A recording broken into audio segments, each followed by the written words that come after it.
540 million years ago, Earth was a barren wasteland. No animal nor plant roamed the surface.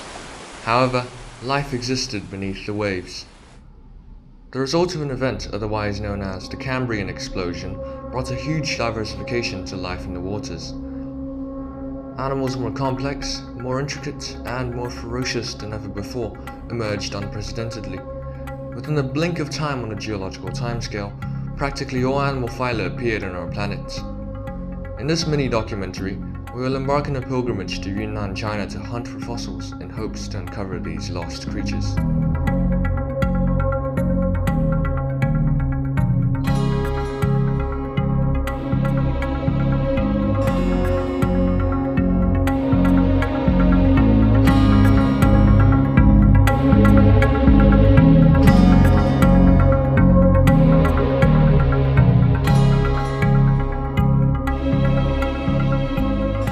Using our filmed footage and simple animations, we hope to uncover how one may access this page of Earth's history and how these bizarre creatures once roamed our planet.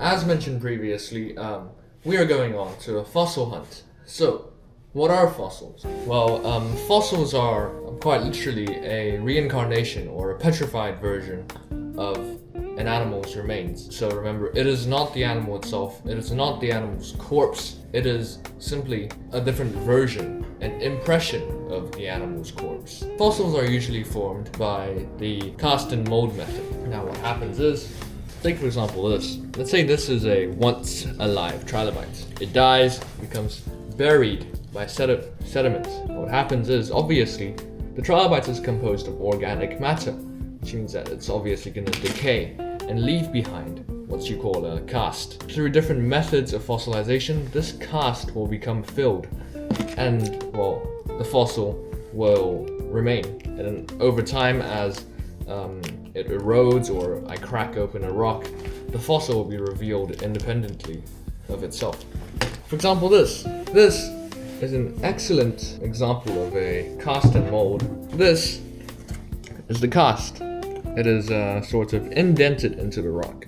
This is what forms first. And you can see how there's like calcites all around the thing. It's white. After the cast is formed, a mold is formed, which is more commonly known as the fossil itself. So yeah, look, it's quite cool. And you can see how it's a different color compared to the calcites. Anyways. So that's how fossils are formed. What about different types of fossilization? How does the mold form? Throughout this trip, we deal with 3 different types of fossilization. Those being recrystallization, permineralization, and pyritization. So starting off with the most simple concept.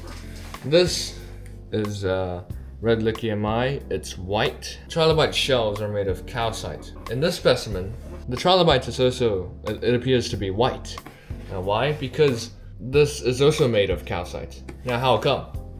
Because the shell of trilobite is essentially recrystallized, meaning that the original substance is still there. Yes, the fossil may not have the original colors of the original animal, but it is still composed of the same substance, just recrystallized in a different form.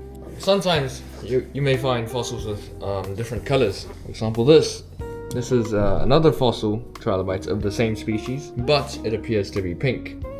Now, why is that? This is called permineralization. After the animal was buried, you would still have groundwater flowing through the sediments. Now, what happens is the groundwater often comes with some traces of different compounds. For example, up here, there's a deposit, or what you call ore vein, of iron oxide, iron 3 oxide. So what happens is that some of those traces of sediments can turn into aluminosilicates, so iron-rich aluminosilicates, which appear to be red or pink when combined with calcite, which is white. So in this case, this is exactly what happened. The trilobite, which is made of calcite, is supposed to be white, but the groundwater flowing through this particular specimen contained iron 3 oxide, or iron 3 rich aluminosilicates, which the colors kind of binded with the white color of calcite and turned it pink. The last type of fossilization is the most special one, and that is pyritization.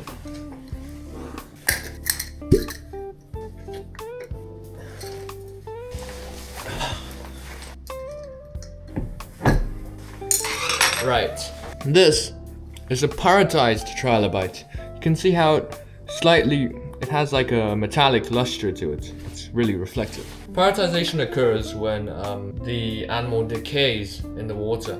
So when the animal decays, sulfur is released into the water. Sometimes, if the water is rich in iron ions, the sulfur reacts with the iron, forming pyrite. Now the pyrite, well, obviously, because of denser mass, it will drop onto the ground and will be sedimented. And as it drops into the ground, because there's an imbalance between calcite and pyrite, these two will get switched around, and obviously the trilobite shell that used to be composed of calcite would be replaced with pyrite. Pyrite usually occurs in square crystals in crystal form, such as this. This is pyrite crystals from the same site. However, once pyritization occurs in fossils, the stable structure, the stable lattice is disturbed. The ions from the fossil will become very unstable because there is no stable lattice. And what happens is a reaction known as pyrite oxidization occurs, which is essentially this equation.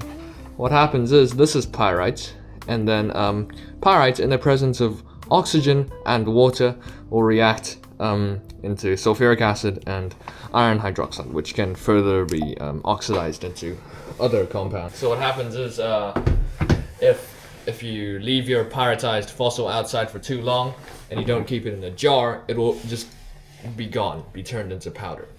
That's what happens.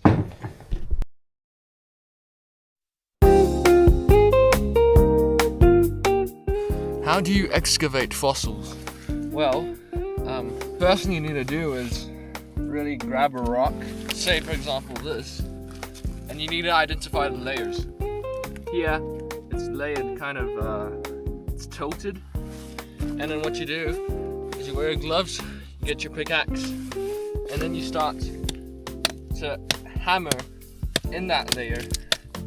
It is really effectively flipping over the pages of a book.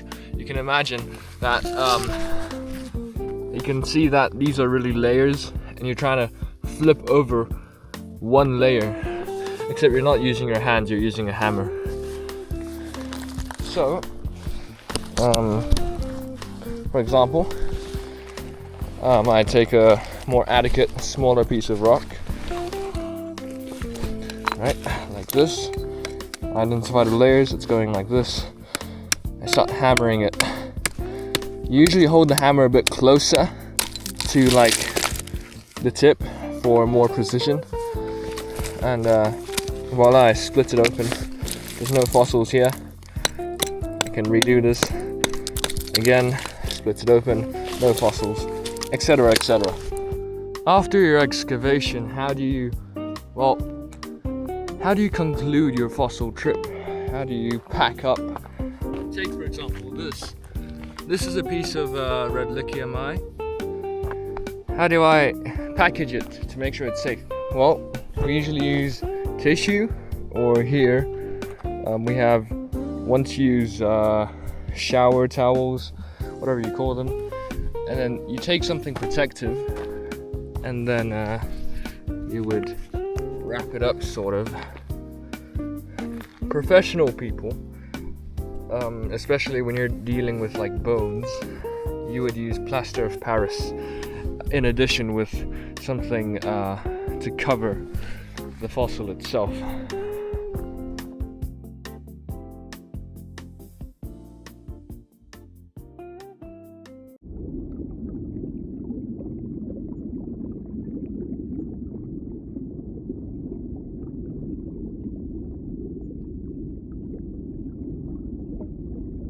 The Chengjiang biota, also known as the Maotianshan Shale, is one of the most famous fossil deposits on Cambrian faunas in the world.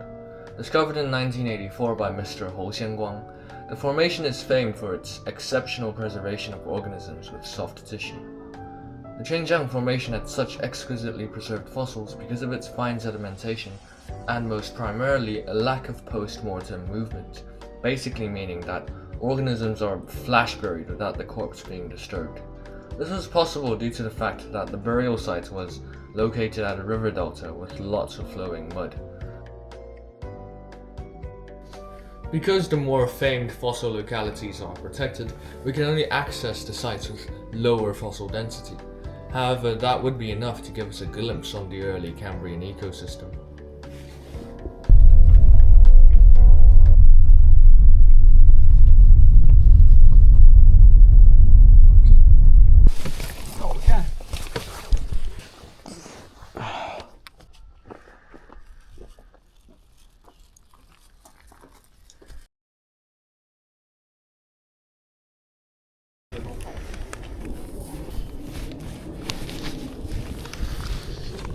来了。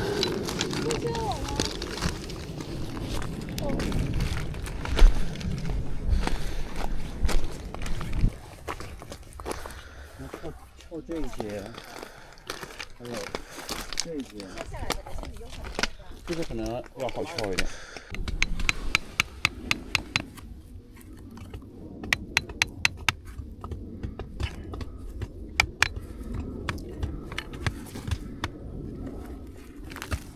好，下板子。懂了。起子交给你。OK。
完了，这边还有什么工？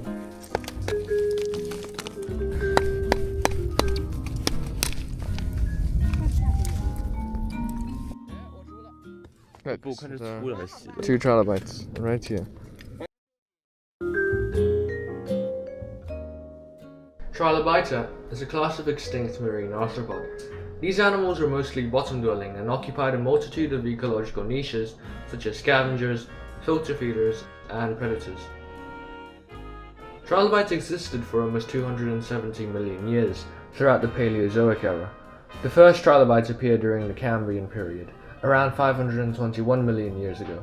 They are wiped out by the deadliest extinction event of all time, the end Permian mass extinction event, 251 million years ago. Due to their mineralized exoskeletons made of calcite, which could be easily fossilized, trilobites have a large abundance in the fossil record, making them extremely important towards subjects such as the identification of rock strata, evolutionary biology, and plate tectonics. Some trilobites, for example Unanocephalus, can roll up into a protective position. This defensive capsule not only shields all sides of the animal, it also hides the vulnerable soft underside of the trilobite from the predator. This behavior is shown in a specimen that we found, where a Unanocephalus trilobite is buried while it's rolled up. An isopod, which is a living animal today, exhibits a similar feature. It can also roll up in a similar manner. This phenomenon is called convergent evolution, where animals, perhaps living in different geological ages and completely unrelated to each other, have evolved similar features or mechanisms for survival.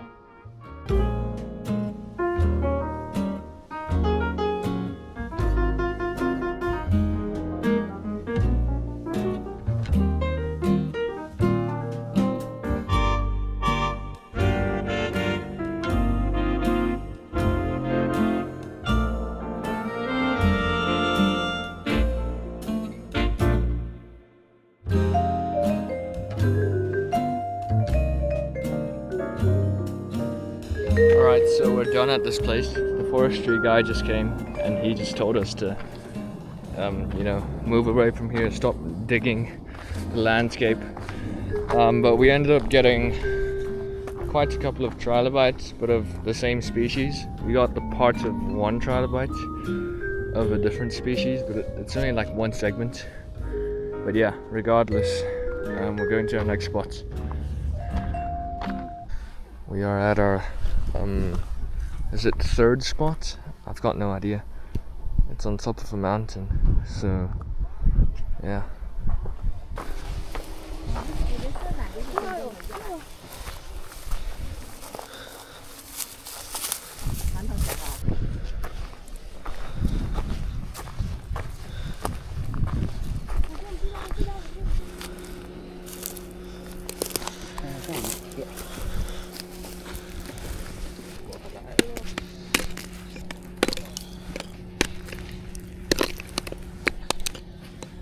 这种就是金地虫。看到一个超级小的了吗？在这儿。哦，是一个蝴蝶鸭的。这种蛙是要全板才。是那种两半壳的那个。啊，对，也是那种的。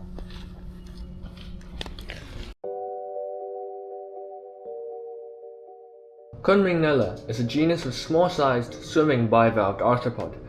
They are often found in groups and occupied an ecological niche similar to today's plankton, acting as food sources for larger predators. In addition, Kunmingnella also shared a reproductive strategy similar to today's zooplankton. A study in 2014 showed that female specimens could carry 50 to 80 eggs per clutch.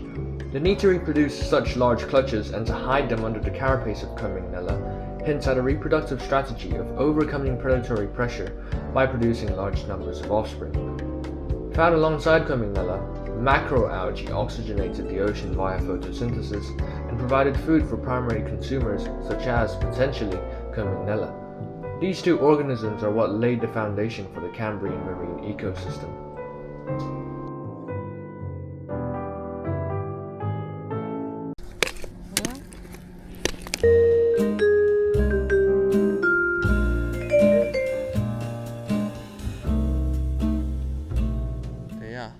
Oh, 这么大一个，你看这儿，这个有可能是，这个是纳罗的头还是什么东西啊？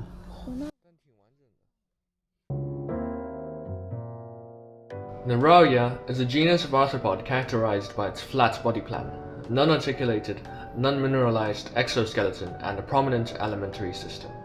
Despite its simple body plan, Neroia is actually a part of class Trilobita.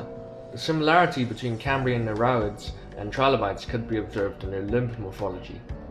As can be seen, both limb reconstructions are almost identical. Both exhibit the same amount of leg segments.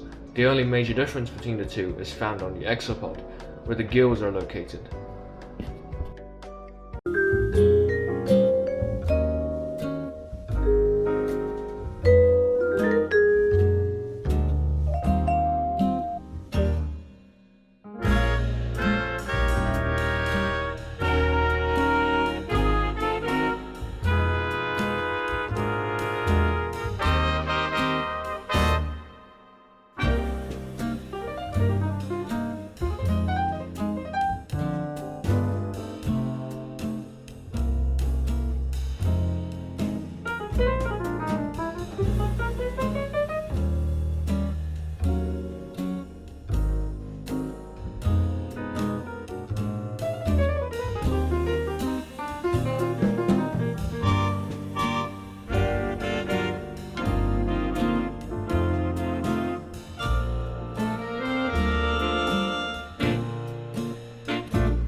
走，盘的，也是运气好。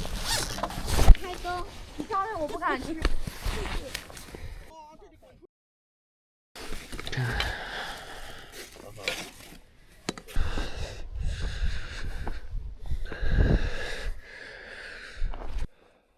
I should move over there a bit more.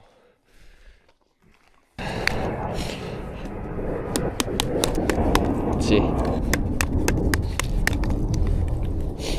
Oh, look at this, will ya? Fragments. Don't know what this is. Hold up. This is something new. This isn't a trilobite, this is something new.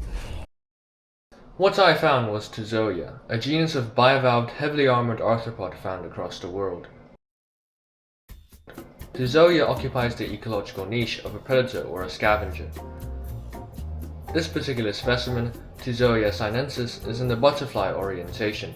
This is a rare position of preservation, of which both valves on the carapace are splayed open on the sediment. This specimen has a carapace of 6 cm in length. However, some specimens are known to have carapaces of up to 18 cm in length, making Tuzoia one of the largest Cambrian arthropods. Tuzoia's carapace is non-mineralized. It is soft and filmy, and served less protectional purposes than at first glance. The carapace features a web-like pattern, or reticulation, providing a structure compromising both strength and lightness in the exoskeleton using relatively little material. This is crucial for the animal as it decreased the metabolic energy required for producing a carapace between each molting stage. On the valves of Tuzoia are 2 cardinal processes. These are spikes that aid the animal in swimming. The posteral ventral and mid-posterior spine of Tuzoia are speculated to be anti-predator features or devices for stability control. The lateral ridge perhaps allowed Tuzoia to drift and glide in the water. Tuzoia had long and stalked eyes, just like another smaller bivalved arthropod, the Isoxes. Isoxes, meaning equal surfaces, is a small-sized visual predator with a carapace length of around 4 cm. Their eyes are adapted to different light intensities for hunting in different depths of the ocean.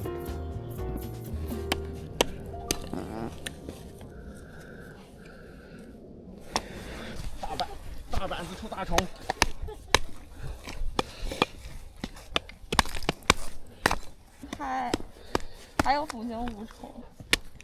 你在艇上看到宝都觉得很。这谁先开始把等级评价出来？ What is this? It's full of shells. 终于有只虫了。 These so-called shells can be classified into brachiopods and bivalves. On hindsight, both don't seem to have much of a difference. However, upon closer inspection, a major difference in shell symmetry could be seen.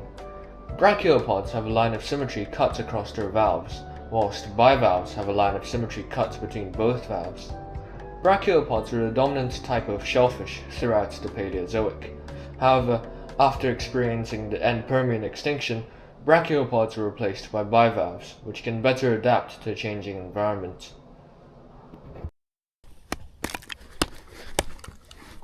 Nothing.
哦，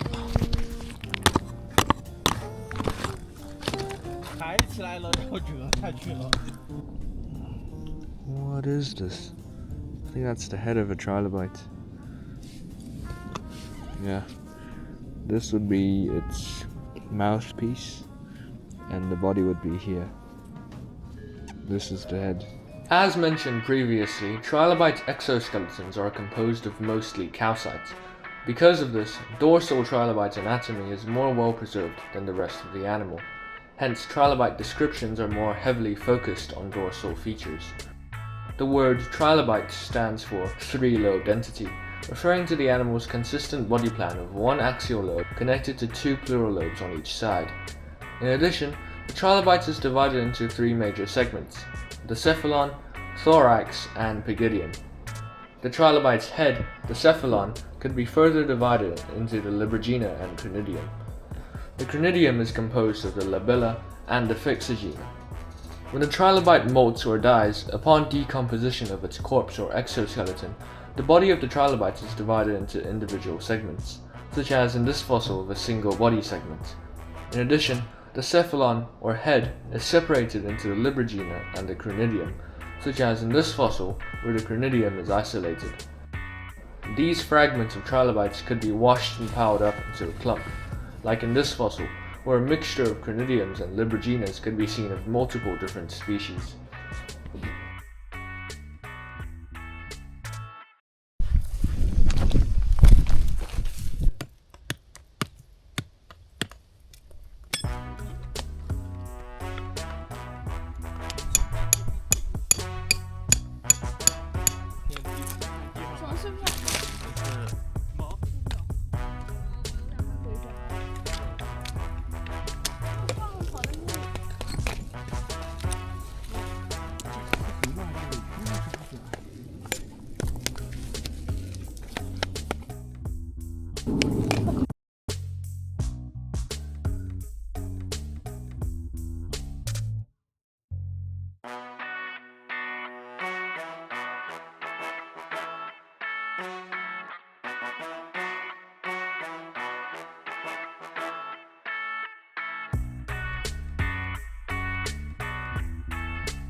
We found multiple specimens of Guanchancaris. Previously identified as Anomalocaris cremonensis, Guanchancaris was a genus of radiodonts, an order of stem arthropods. It was one of Earth's earliest apex predator. Estimated to have grown up to 32 centimeters in length, Guanchancaris was one of the largest animals of the Guanchan biota. Like most other radiodonts, Guanchancaris had swimming flaps across its body, compound eyes, and two segmented frontal appendages. This is Guanchancaris' frontal appendage. It is armed with 13 podomeres. The first to 12th podomere are each equipped with a ventral spine. These ventral spines help Guanchancaris pierce and grasp prey as its appendage curls up. The ventral spines down the appendage are more robust than any other radiodont genus. This allows Guanchancaris to crush prey in addition to merely grabbing them. The appendage and mouthpiece of Guanchancaris is biomineralized to provide strength. Because of this, most Guanchancaris fossils are composed of only the appendage and the mouthpiece, as the rest of the body is soft and cannot be preserved easily. Unlike its more famous cousin from Canada, Anomalocaris, Guanchancaris likely hunted hard prey. For instance, brachiopods or trilobites. Trilobite sheddings with bite marks can often be found, for example in this specimen. The tailpiece of Guanchankaris is fan-shaped, giving the animal the ability to turn quickly through a small radii of curvature. Guanchankaris is closely related to an apex predator of the Xinjiang biota, Amplectobelua. Amplectobelua had an appendage that is more specialized than that of Guanchankaris. It is characterized by its large first ventral spine, speculated to be able to pierce even trilobites. Amplectobelua's frontal appendage allows it to better manipulate its prey. When curled up, the appendage resembles a hugging action, hence the meaning of its name, embracing beast. We've actually found direct evidence that Amplectobelua did hunt trilobites. In this particular specimen, which is rather small, but only after preparation did I find that through the ventral spines, you can see how there is a segment of the trilobite Yunanocephalus directly kebabbed through the ventral spine. So this really shows how Amplectobelua could have used its large specialized ventral spine to flip over the trilobites by piercing through or piercing under the body segments of the trilobite.